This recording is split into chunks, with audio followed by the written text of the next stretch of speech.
The ropes were already tied to the crossbeam. That was the first thing I saw when I crested the ridge overlooking the town of Blackwood.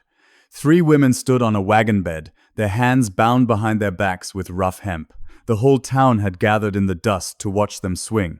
I hadn't come to Blackwood to save anyone. I had come to rob the bank. My name is Silas Vance. I was 45 years old, and I'd spent 20 of those years taking things that didn't belong to me.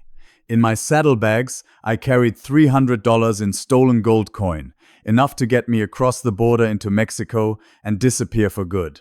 The bank in Blackwood was supposed to be my final job. But as I sat on that ridge, the heat pushing down like a physical weight, I watched the town below. The drought had lasted 8 months.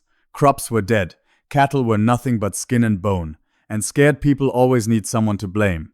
Word on the trail was that Blackwood had found its scapegoats. 3 immigrant women who lived on the edge of town.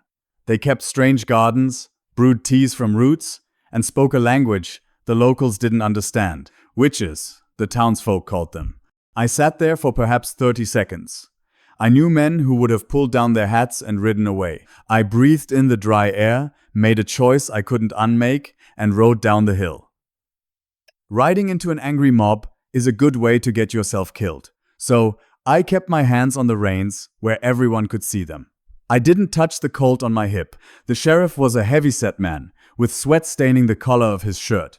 He stepped in front of my horse. I didn't offer a greeting. I just looked at him, letting the silence stretch until he began to feel uncomfortable. I told him I'd come to make a trade. I pointed to the 3 women on the wagon. I told him I'd take them off his hands. They would leave this territory today, and the town would never have to look at them again. The sheriff scoffed, told me the law had already decided their fate. Then, I threw the leather pouch into the dust at his feet. It landed with the heavy, unmistakable sound of gold. $300. More money than that sheriff would see in 5 years. He stared at the pouch for a long time. Then he picked it up. He didn't look at the crowd, and he didn't look at me. He just nodded. For a handful of stolen coins, the town of Blackwood decided its drought wasn't the fault of witches after all. I drew my knife, walked up to the wagon, and cut their bindings.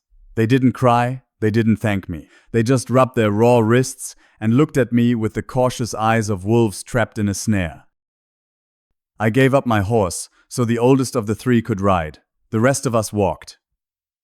We headed deep into the northern canyons, where the terrain was too broken for a posse to easily follow. I didn't know them, and they didn't know me. The oldest was named Ilara. The quiet one was Linnea. The youngest, with a fierce anger burning in her eyes, was Maeve. I expected them to slow me down. I was wrong. They read the land the way I read a room full of card players. They knew which roots held water and which shade was safe to rest in. We were 3 days out when my past caught up with us. Not the sheriff from Blackwood, but bounty hunters tracking me for a train robbery back in Abilene. The first shot took me in the shoulder. The impact threw me off my feet, spinning me into the dirt. I managed to draw my Colt and fire back, dropping one of them. The other 2 scattered into the rocks, deciding the bounty wasn't worth catching a bullet. I was bleeding badly. I sat against a boulder, feeling the cold seep into my fingers despite the desert heat. I looked at the 3 women and told them to take the horse and keep moving. I'd bought them their lives, but I couldn't guide them anymore. Maeve, the youngest, looked at me. She didn't speak a word of English. She just shook her head, knelt beside me, and ripped the shirt from my shoulder. Men had called them witches because they didn't understand what they could do. I spent the next 3 days floating in a fever dream, waiting to die. But they refused to let me. Ilara found a strange, silver-leafed plant growing in the rocks. Linnea boiled water. Maeve packed my wound with a poultice that smelled like pine and bitter earth. When the fever spiked, they cooled my skin. When the infection tried to take my arm, they fought it back with nothing but the weeds they pulled from the harsh ground. When I finally opened my eyes with a clear mind, Ilara handed me a cup of water. I looked at my shoulder. The wound was clean. The swelling was gone. I had traded every ounce of gold I owned to save their lives, and with a handful of dirt and leaves they had saved mine. We didn't say much after that. We didn't need to. The debt was settled.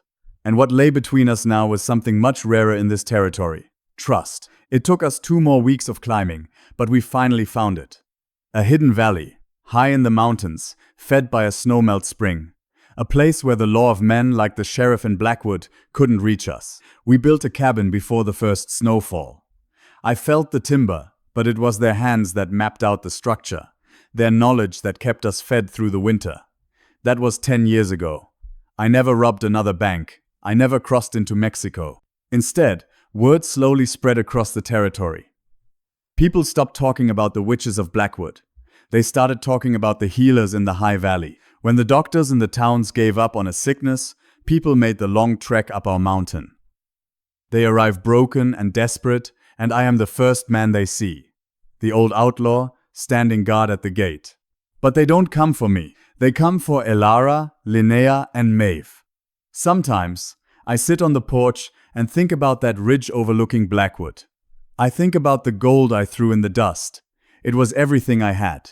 But looking at this valley, at the lives we pulled from the dirt, I reckon it was the cheapest price I ever paid for a life worth living.